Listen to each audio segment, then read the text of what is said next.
Olá pessoal, aqui quem fala é o Concécio e está começando agora mais um programa Deus sem Igreja. Esse programa é para você que ama a Deus, quer se aproximar mais dele e aprender mais sobre Jesus. Aqui você vai escutar mensagens cristãs inspiradas, histórias da Bíblia e músicas que tocam o seu coração. Hoje eu vou falar sobre cair para cima, que apesar de parecer algo meio esquisito, foi o que eu aprendi, que é a maneira como Deus age muitas vezes nas nossas vidas. Porque para Deus o caminho para cima começa por baixo. Antes de poder exaltar alguém, primeiro ele tem que deixar a pessoa passar por lições difíceis e momentos duros na vida. Foram poucos os homens na Bíblia que Deus engrandeceu sem humilhar antes. Não que Deus goste de humilhar as pessoas, mas ele sabe muito bem que o orgulho do ser humano é difícil de controlar.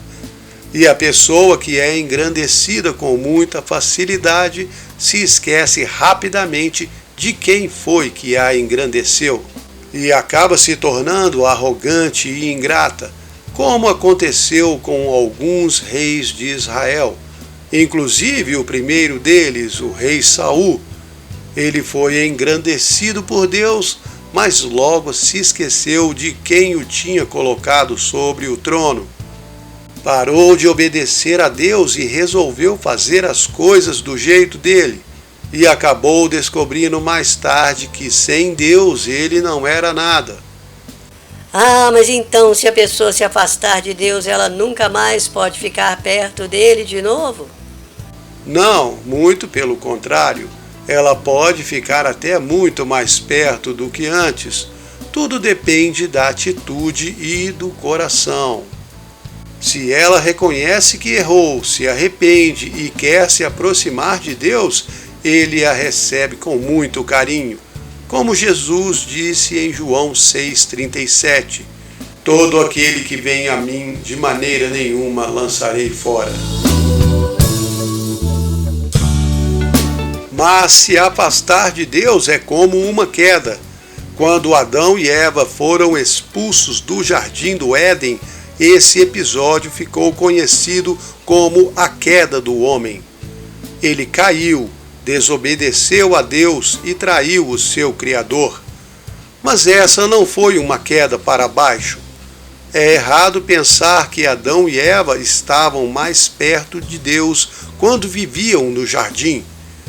Eles não foram expulsos da presença de Deus, foram expulsos para a presença de Deus.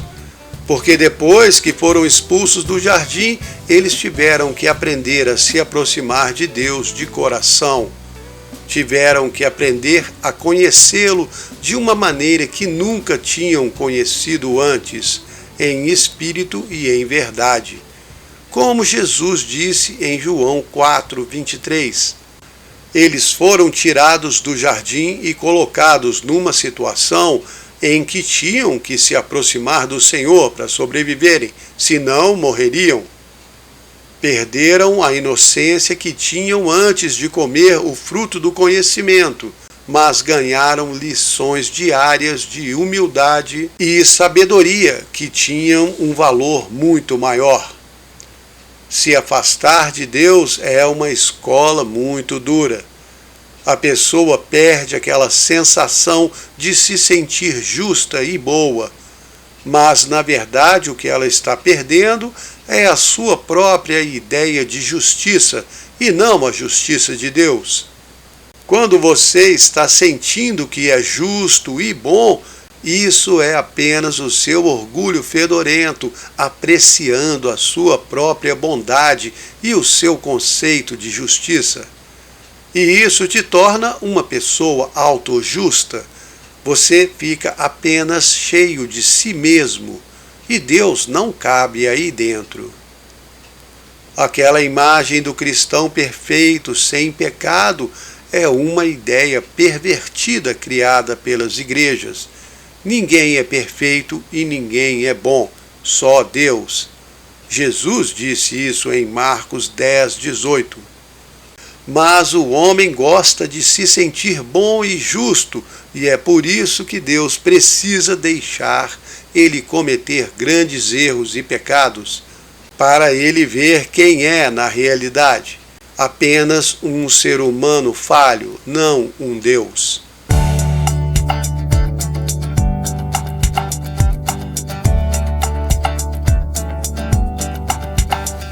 Antes de se tornar rei, Davi já se achava muito justo. Mesmo sendo jovem, ele já tinha matado um urso e um leão, protegendo as ovelhas do seu pai. E depois ainda matou o gigante Golias. Ele se tornou herói nacional ainda bem novo e ficou mais famoso que o próprio rei Saul.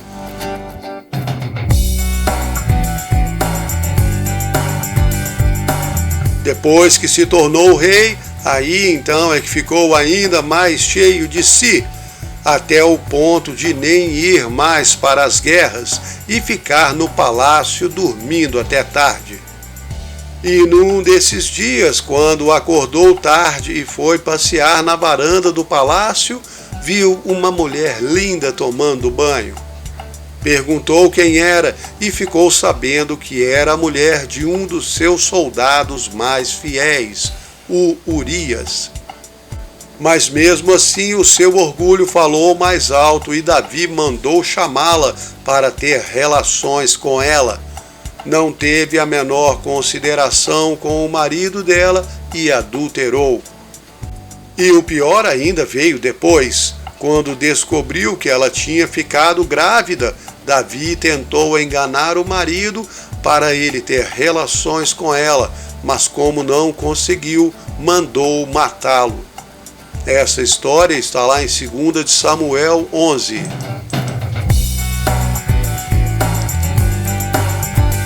Ele afundou tão fundo no pecado que precisou ser exposto diante de todo o seu povo pelo profeta Natã.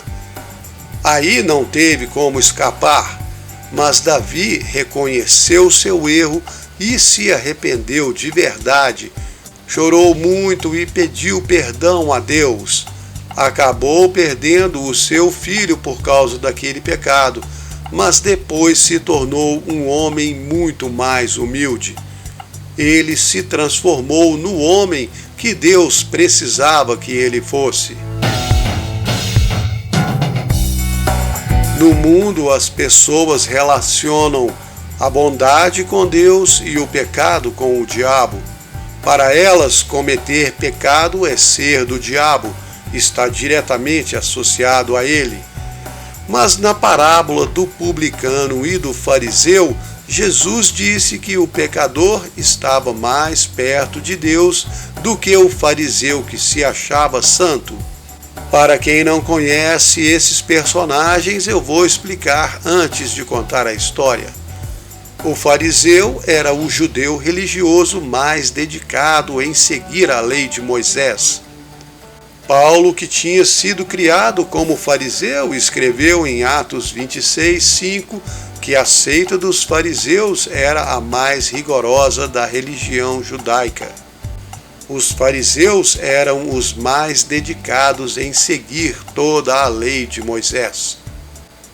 E o publicano, ou cobrador de impostos, era a pessoa mais odiada pelos judeus, porque ele era um judeu que trabalhava para os romanos, cobrando impostos do seu próprio povo.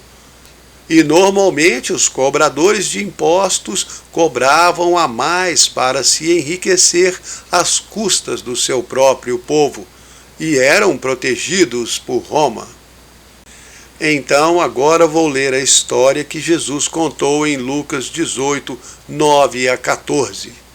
Jesus disse essa parábola para aqueles que confiavam em si mesmos, achando que eram justos e desprezavam os outros. 2 homens subiram ao templo para orar. Um era um fariseu e outro um cobrador de impostos. O fariseu ficou em pé e orava dessa maneira: Ó Deus, graças te dou porque não sou como os outros homens, ladrões, injustos e adúlteros, e nem mesmo sou como esse cobrador de impostos aqui. Jejuo 2 vezes na semana e dou dízimo de tudo que tenho. Mas o cobrador de impostos ficava de longe e nem queria levantar os olhos. Batia no peito e dizia: ó Deus, tem misericórdia de mim, que sou um pecador. E Jesus completou: digo a vocês que o cobrador de impostos voltou para casa justificado diante de Deus, mas o fariseu não. Pois qualquer que se exaltar será humilhado, e qualquer que se humilhar será exaltado. Para Deus, os bêbados, as prostitutas e os drogados estão mais perto dele do que os que se acham santos, porque para ele o caminho para cima começa por baixo. Mas é claro que tudo depende do coração de cada um, porque eu já conheci muitas pessoas que foram quebradas pela vida, mas endureceram e se tornaram pessoas muito mais arrogantes e orgulhosas. Tiago escreveu: Deus resiste aos arrogantes, mas dá graça aos humildes. Tiago 4:6. E é isso que realmente faz a diferença. Se todo o sofrimento, dificuldade e todos os problemas da sua vida não conseguirem quebrar o seu coração e te ensinar humildade, então nem as suas lágrimas vão ter utilidade nenhuma.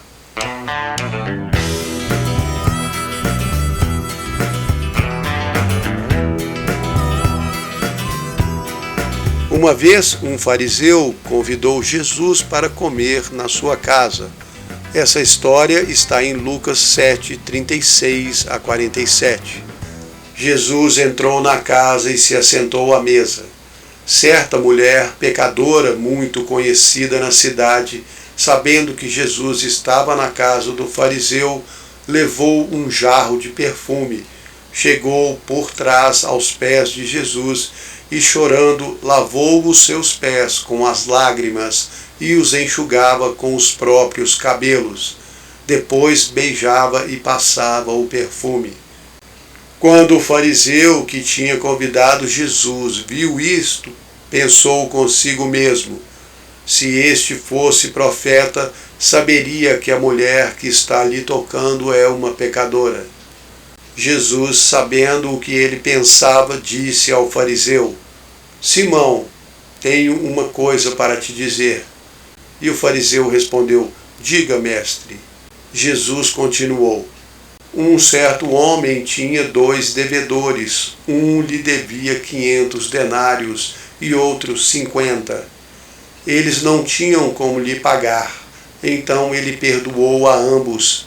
Qual deles ficará mais agradecido? O fariseu respondeu: acho que é aquele a quem perdoou mais. E Jesus disse: você respondeu bem. Então ele se voltou para a mulher e disse ao fariseu: você está vendo esta mulher?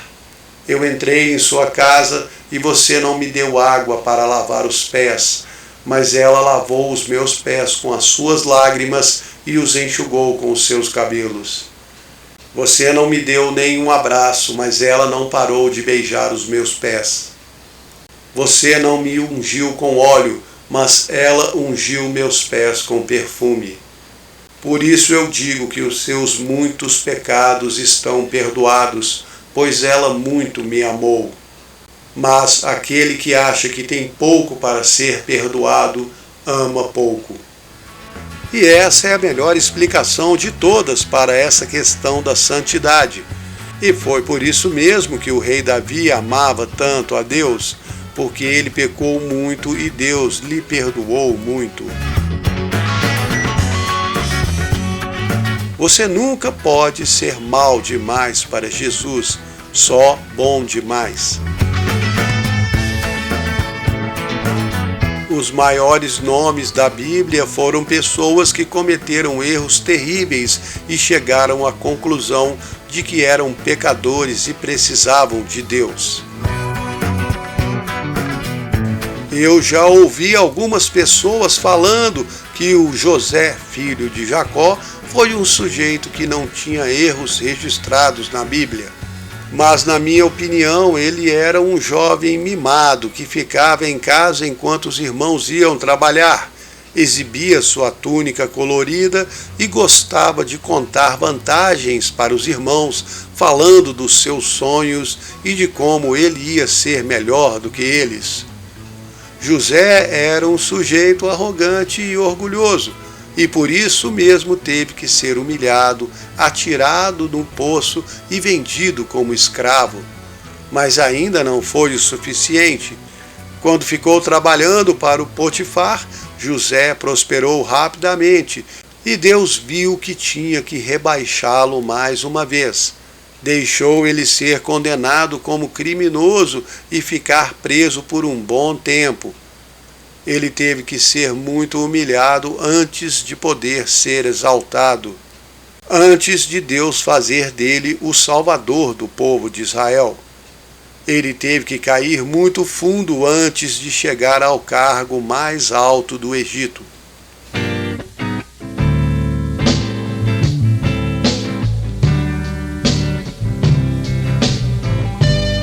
A ideia que o inimigo da sua alma tem de justiça é totalmente contrária à ideia de Deus. O inimigo vende aquela ideia do homem perfeito, sem pecado, mais santo do que os outros, e ele quer que você acredite nisso, pois assim você vai se esforçar ao máximo para ser algo que não consegue ser sem a ajuda de Deus. E por isso você vai fracassar, e é o que o inimigo quer, porque assim ele pode te condenar por ter falhado, e vai te condenar, te desanimar e fazer você sofrer por não ser perfeito. Ah, você não é um cristão, você fuma. Eu já falei isso uma vez num vídeo que está lá no canal Deus Sem Igreja no YouTube. Fumar não vai te mandar para o inferno, mas você vai ficar com o cheiro de quem esteve lá. Se você recebeu Jesus como seu Salvador, você vai para o céu. Se fumar muito, vai mais rápido. O que importa para Deus é o seu coração e o que tem dentro dele. Deus gosta do pecador perdido, sem esperança, humilde, amoroso e que sabe que precisa dele. Esse é o tipo de pessoa que Jesus veio salvar. Foi isso que ele disse em Mateus 9, 11 a 13. Quando um fariseu viu Jesus assentado com os pecadores, perguntou aos discípulos dele: por que o seu mestre come com os cobradores de impostos e pecadores? Jesus, ouvindo isso, disse: são os doentes que precisam de médico, e não os sãos. Aprenda o que significa misericórdia quero e não sacrifício, pois eu não vim chamar os justos, e sim os pecadores ao arrependimento. Esse fariseu deve ter se achado o máximo, super justo, que nem precisava da ajuda de Jesus. Mas a verdade é que na sua ilusão de santidade, ele estava mais longe de Deus do que todos os pecadores assentados à mesa com Jesus. A ideia que Deus tem de bondade e devoção é a do pecador que sabe que precisa dele e que depende dele para sua salvação.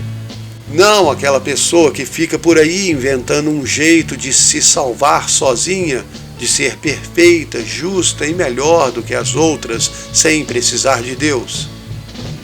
Então, quando você comete erros, se afasta de Deus, vai para bem longe dele e começa a se sentir mal, começa a se achar um lixo, um pecador irremediável, um caso perdido, sem esperança, aí então é que há verdadeira esperança para você. Se você se afastar de Deus e isso não fizer nenhuma diferença para você, tem algum problema aí. Se você acha que tem tudo resolvido e não sente necessidade de buscar a Deus na sua vida, pode saber que tem alguma coisa muito errada com você. Mas quando você reconhece que precisa de Deus, aí a coisa muda de figura, porque Ele está sempre lá esperando por você.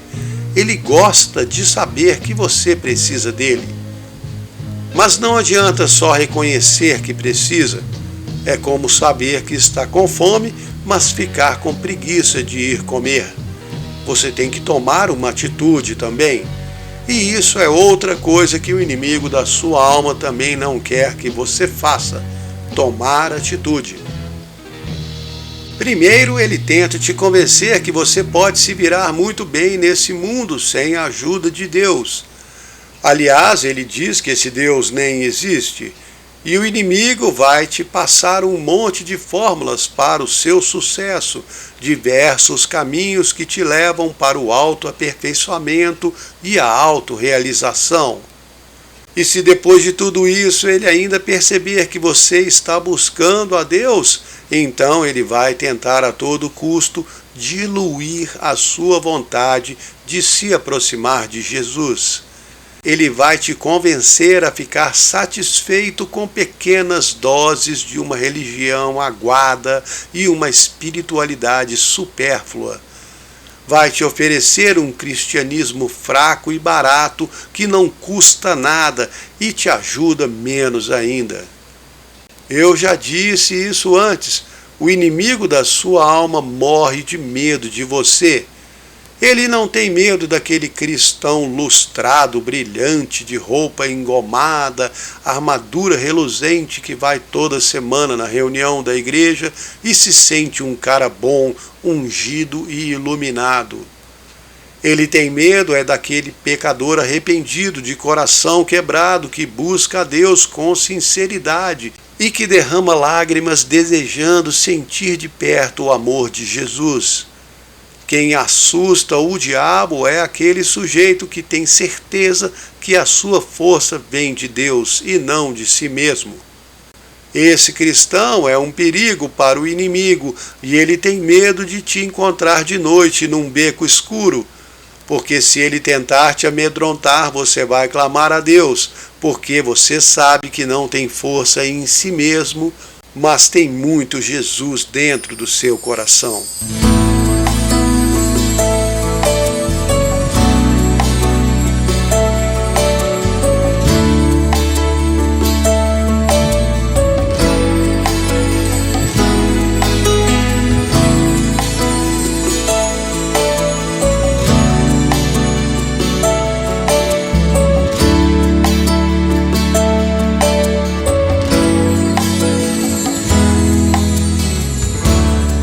É tão difícil começar de novo quando você pensa que já alcançou. É como morrer cada dia. É tão difícil abandonar os sonhos que você criou. E aí você vê que você não é nada, não. É só uma pecinha nessa grande engrenagem. Mas você luta até o fim, tentando ver algo que seja verdadeiro. Deixa ele quebrar você, ele vai refazê-lo e você vai brilhar com a luz de Deus.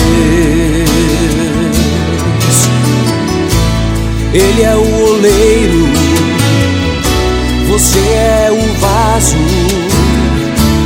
Deixa ele fazer como ele quer. Não adianta tentar fugir, não há onde se esconder. Somente renda sua vontade a Deus e lhe dê sua vida.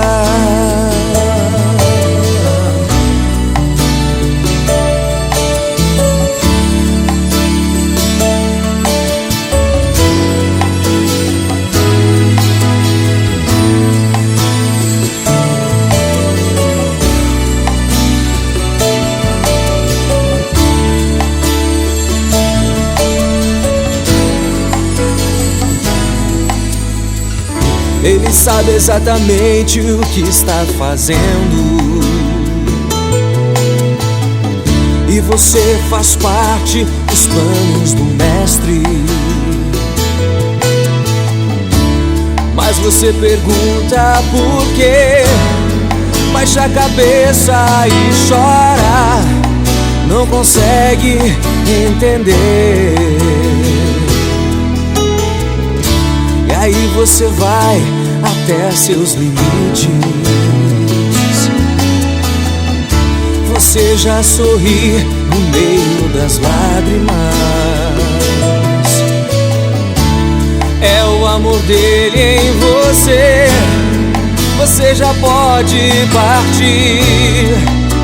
O vaso está pronto. Deixa ele quebrar você.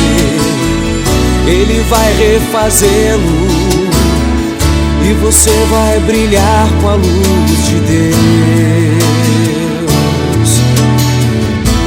Ele é o oleiro, você é o vaso.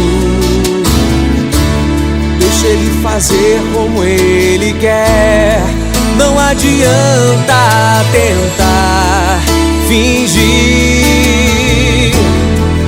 Não há como se esconder. Somente renda sua vontade a Deus e lhe dê sua vida. Deixa ele quebrar você. Ele vai refazê-lo.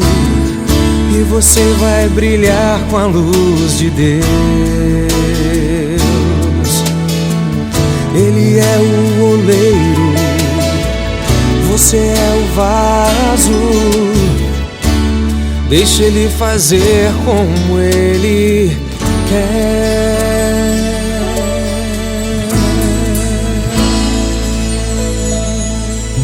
Você está escutando o programa Deus Sei Igreja.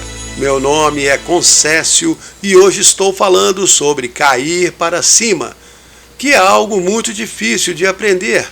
É aquilo que Deus faz conosco quando quer nos engrandecer. Quando Ele quer fazer de você uma pessoa grande, primeiro Ele tem que deixar você bem pequeno.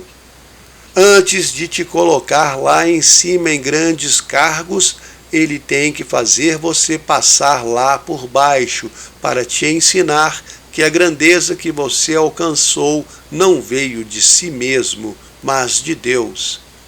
Quando Moisés estava morando nos palácios do Egito como filho da filha do faraó, recebendo a melhor educação, as melhores roupas, o melhor cuidado, ele já sabia que Deus o tinha escolhido para libertar o seu povo da escravidão.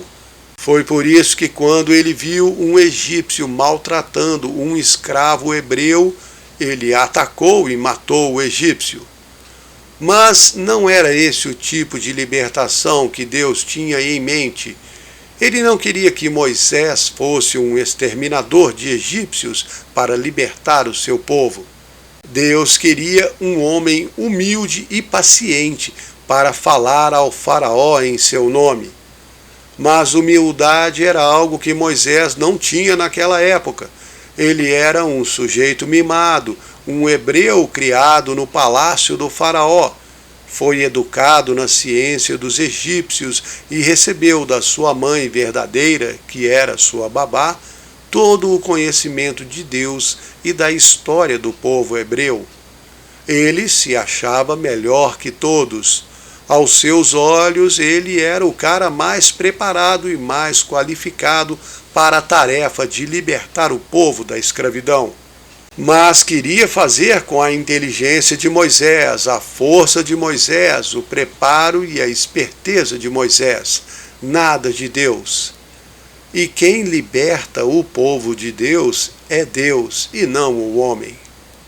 Mas como transformar esse Moisés no homem que Deus precisava? Primeiro, Deus teve que permitir que Moisés cometesse um erro enorme, matar uma pessoa e tentar encobrir o assassinato. E depois deixou Moisés ser desmascarado e ele teve que fugir. Fugir significa que Moisés perdeu tudo de valor que tinha na vida. Perdeu sua casa chique no Egito, suas roupas maneiras, perdeu seu status, perdeu a admiração de todos, porque ele era o único hebreu bem de vida no Egito. Perdeu até a sua posição de filho da filha do faraó. E depois de um tempo perdeu até a vontade de libertar o povo com as suas próprias mãos, que era o que Deus mais queria. Foram necessários 40 anos criando ovelha no deserto como um Zé Ninguém para esvaziar Moisés de todo Moisés que tinha dentro dele. E foi assim que Deus arrumou espaço para encher Moisés com o poder do seu Espírito Santo. Então começou o processo de formação do grande profeta Moisés. Mas esse foi só o início do processo, ele ainda não estava pronto. Precisava cometer mais erros, ser criticado pelo seu próprio povo, escutar reclamações constantes, ser colocado à prova várias vezes. E mesmo assim, depois de ver a mão de Deus fazendo milagres no Egito, depois de atravessar a seco o Mar Vermelho e depois de passar 40 dias cara a cara com Deus no Monte Sinai, recebendo os 10 mandamentos para toda a nação, quando desceu da montanha, a primeira coisa que Moisés fez foi ficar irritado e quebrar as tábuas da lei, que Deus tinha acabado de escrever com as próprias mãos.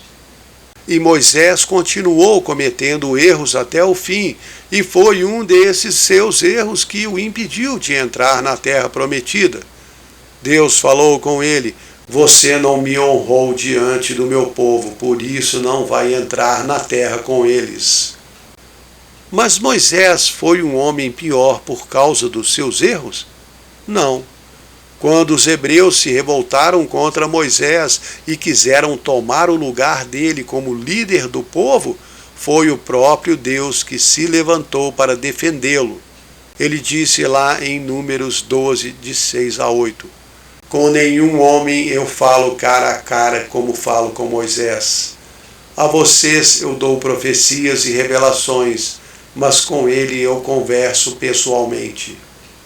Os erros, as falhas e os pecados de Moisés foram usados por Deus para moldá-lo no homem que Deus queria que ele fosse. Seus erros não o diminuíram, mas o construíram.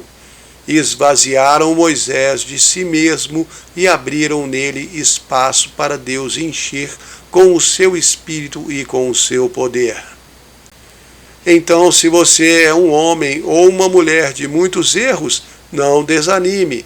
Se você erra tentando fazer o certo, continue tentando. Dê espaço para Deus na sua vida. Busque-o quando errar. Deixe que Ele use os seus erros para te melhorar.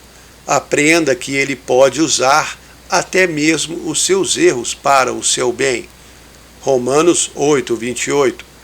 Todas as coisas contribuem para o bem daqueles que amam a Deus.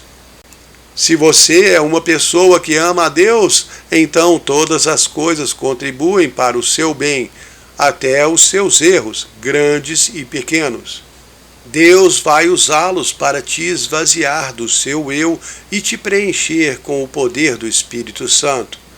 E você vai conseguir ser muito mais e fazer muito mais se estiver cheio de Deus ao invés de cheio de si mesmo.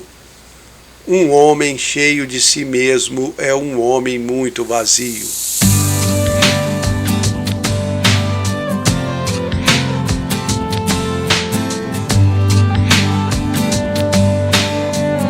Sempre se esforce para fazer o que é certo. Mas quando errar, lembre-se do que Deus está querendo te ensinar com isso. E continue em frente com coragem, perseverança e paciência.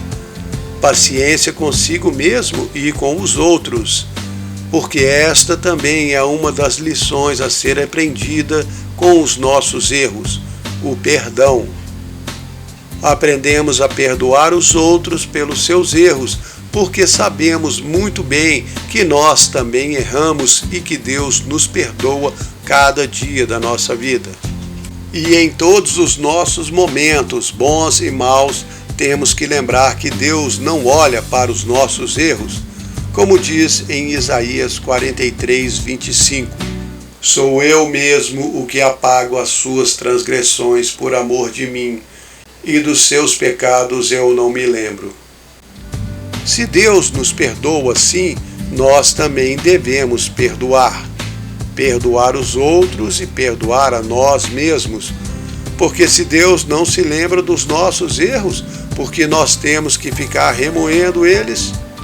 Ou porque deixamos o inimigo da nossa alma ficar nos lembrando deles e nos condenando por eles? Quando Jesus morreu, ele morreu pelos seus pecados. E você ainda não tinha nascido, mas ele já te conhecia, já sabia de todos os erros que você ia cometer na sua vida. E mesmo assim ele te amou, te criou, te escolheu para segui-lo. Quando ele te chamou, você ouviu. João 10, 27.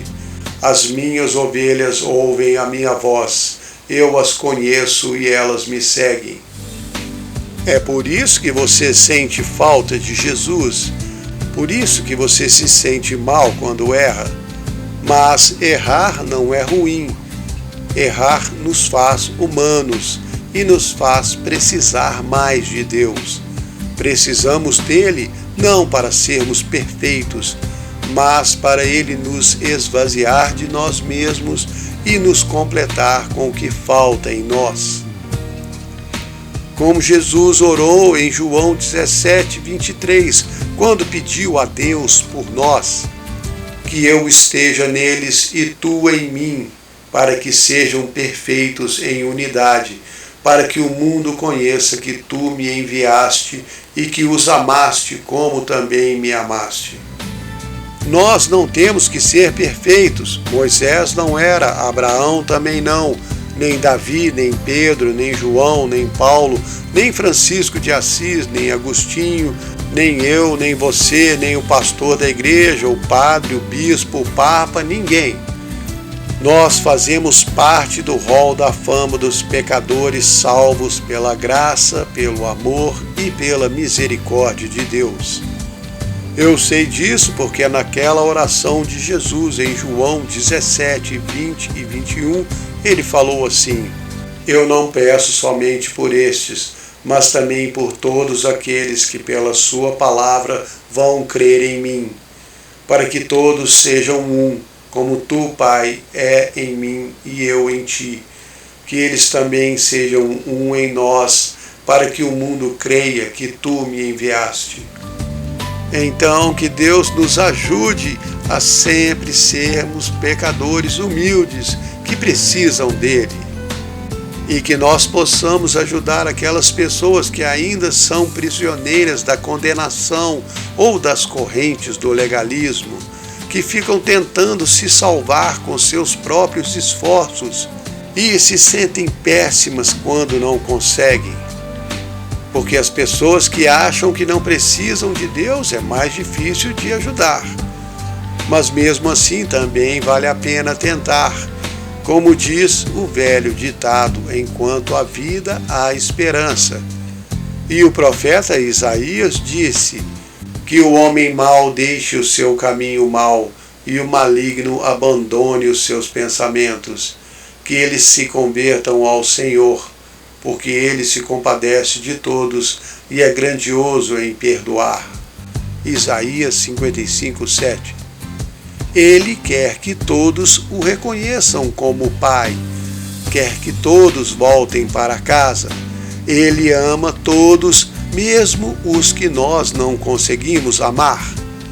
Em Ezequiel 33, 11 está escrito: tão certo como eu vivo, diz o Senhor, não tenho prazer na morte do homem mau, mas quero que ele se converta do seu caminho e viva.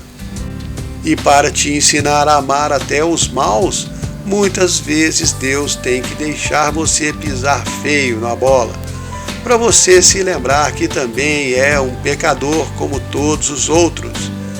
E é assim que Deus vai ter algumas das maiores vitórias a partir das nossas aparentes derrotas. Para Ele, o caminho para cima começa por baixo.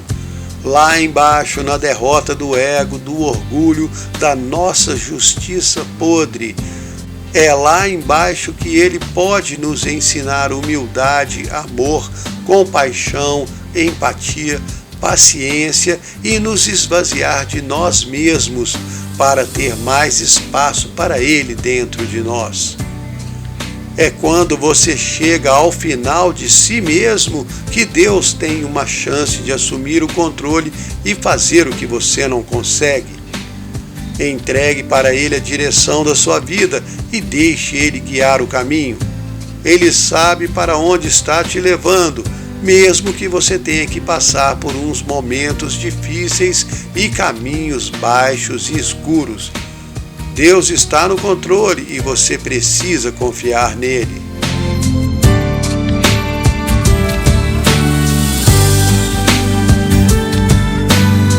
Na Bíblia, todos os homens e mulheres de Deus tinham certeza que Ele estava no controle de tudo, e por isso as dificuldades não os incomodavam tanto.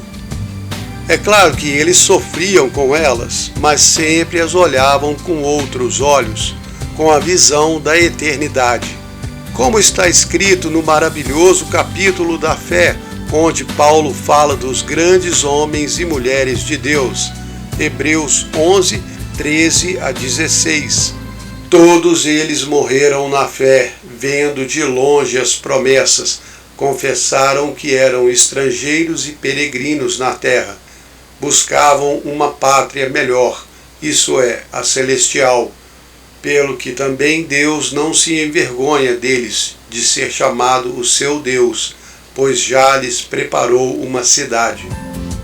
Todos eles sabiam que não eram deste mundo, que a pátria deles era o céu e que aqui eles estavam de passagem. E tinham certeza de que Deus estava no controle de suas vidas, guiando tudo do começo ao fim, cuidando de tudo o que acontecia com eles. Deus estava, está e sempre estará no controle de tudo. E Ele usa tudo ao seu favor, como diz em Romanos 8, 28. Ah, mas e quanto às catástrofes, tragédias, pandemias e maldades do homem? Ele usa isso também. Para cada um dos seus filhos, Ele escolhe o que vai permitir nas suas vidas. E não é por maldade, muito pelo contrário. Tudo é escolhido cuidadosamente na medida de cada um. Como diz em 1 Coríntios 10, 13, não veio sobre nós tentação ou dificuldade que não seja humanamente suportável. E Deus é fiel e não nos deixará ser tentados com dificuldades acima do que podemos suportar. Mas com a tentação, Ele dará também a força para que possamos suportar. É claro que muitas vezes parece muito mais difícil do que podemos suportar. Eu já me senti assim, mas se andarmos perto de Deus, podemos receber dele a força necessária e o conforto para o que temos que enfrentar. E como prometeu, Ele vai usar tudo o que passamos para o nosso bem, mesmo que não entendamos como ou porquê. E no final vamos ver que aquele caminho difícil que tivemos que atravessar nos levou muito mais alto que pensávamos. Como aquela história muito bacana que eu contei num antigo vídeo lá no canal Deus Sem Igreja, no YouTube, chamado As Dificuldades de uma Xícara. Vou contar aqui para vocês.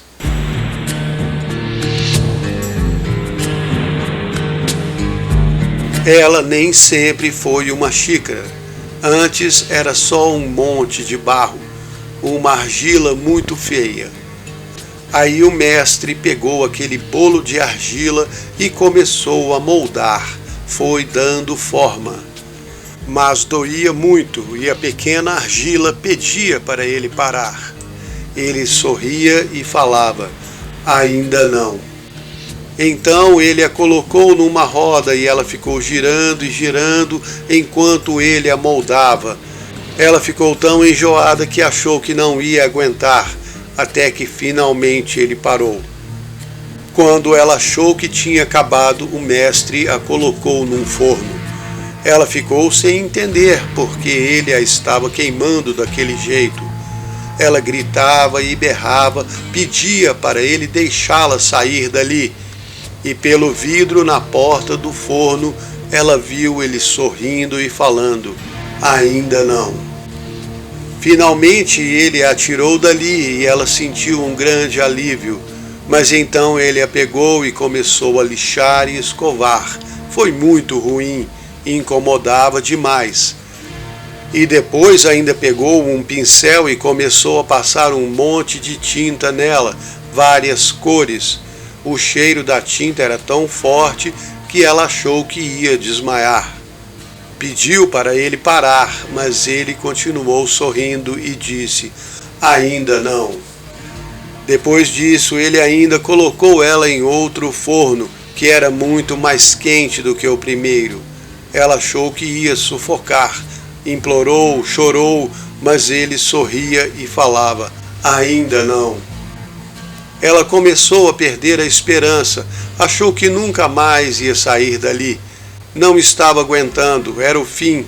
Resolveu desistir, mas de repente a porta se abriu e o mestre disse: agora sim.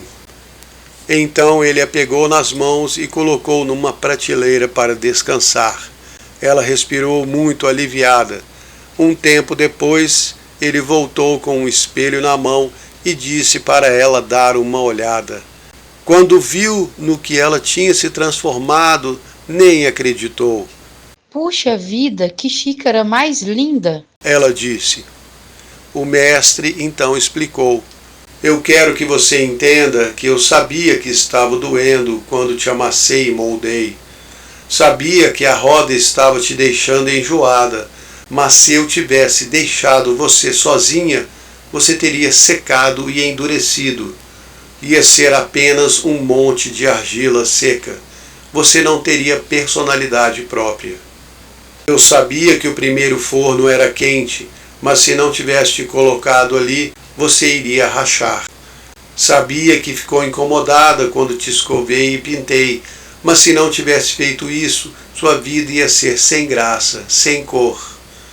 Eu também sabia que seria difícil passar pelo segundo forno, mas quero que entenda que se eu não tivesse colocado você ali, você não teria aguentado as pressões desta vida.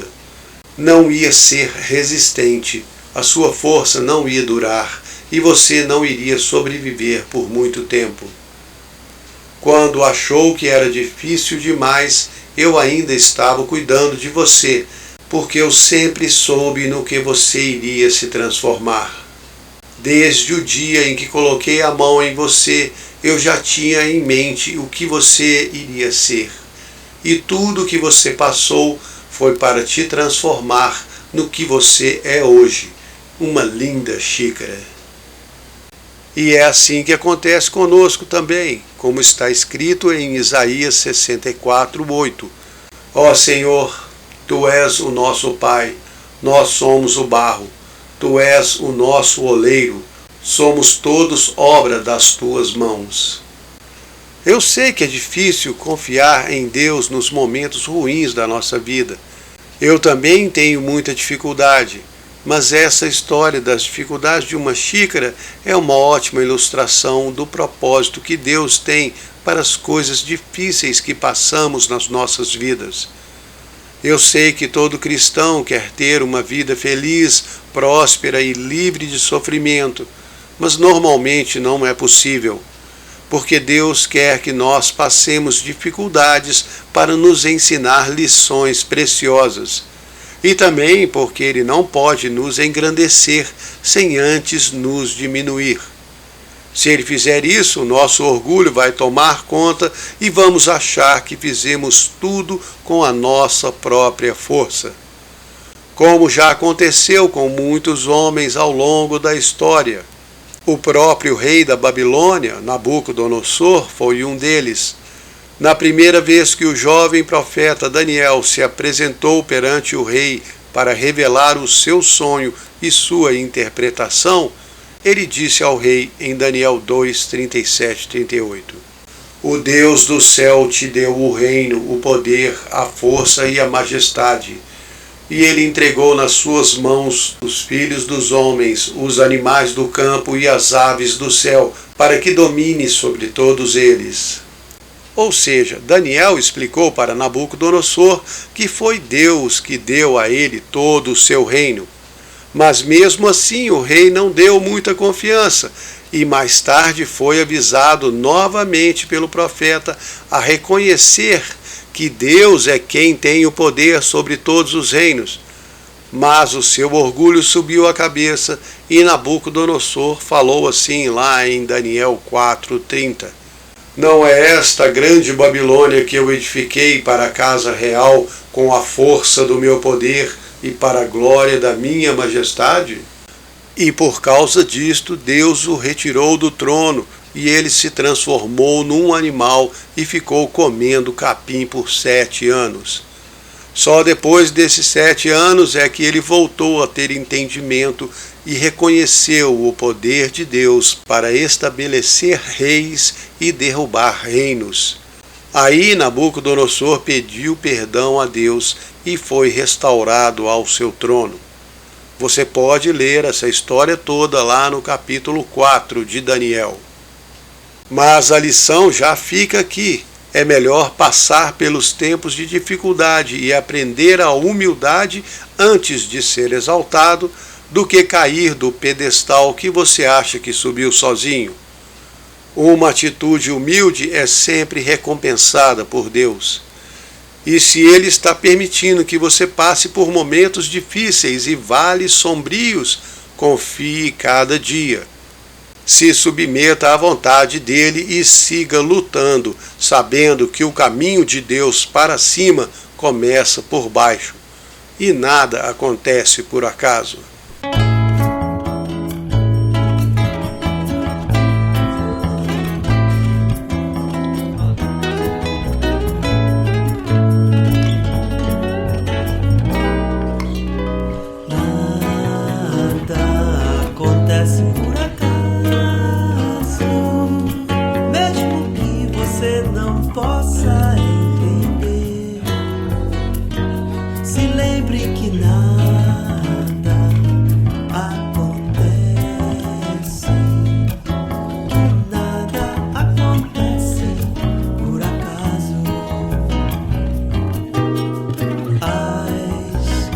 Experiências mais escuras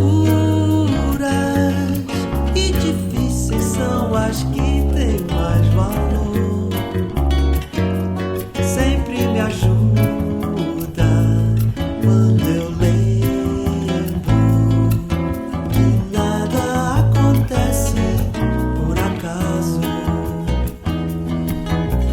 Quando tudo está mais escuro, é logo antes do amanhecer.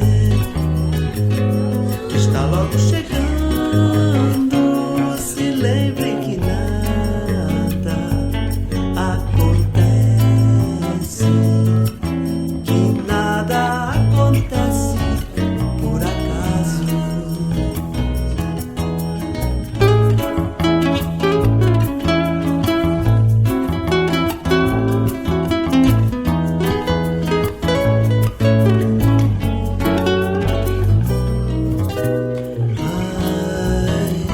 Experiências mais escuras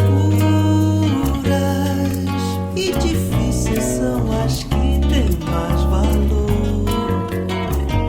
Sempre me ajuda quando eu lembro que nada acontece por acaso. Quando tudo está mais escuro, é logo antes do amanhecer.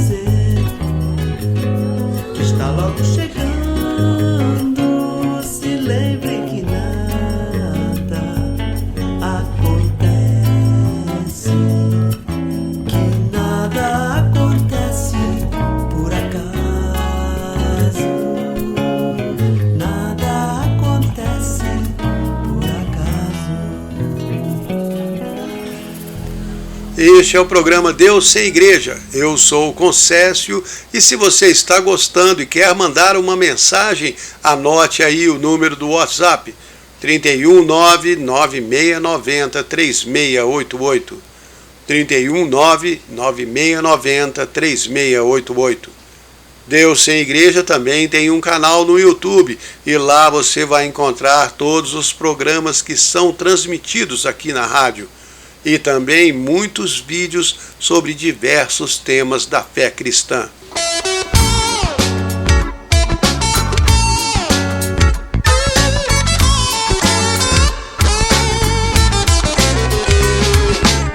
Quando a sua vida der aquela virada repentina e você se encontrar numa situação difícil, não se assuste. Lembre-se que nada pega Deus de surpresa e Ele sabe de tudo o que acontece com você. Se permitiu acontecer algo que você não esperava ou que te abalou muito, continue confiando. Deus não faz nada sem uma boa razão. Quer seja uma prova para te fortalecer, uma dificuldade para te ensinar uma lição, ou mesmo uma situação humilhante que vai abater o seu orgulho. Tudo tem um propósito. Deus não brinca com a vida dos seus filhos. Ele cuida com carinho de cada um e ensina com muito amor e com misericórdia. Qualquer que for a sua batalha, Deus tem uma vitória reservada. Mesmo que pareça que está demorando, Ele não vai te decepcionar. Ele tem reservada uma coroa de recompensa para aqueles que confiam nele e seguem firmes até o final.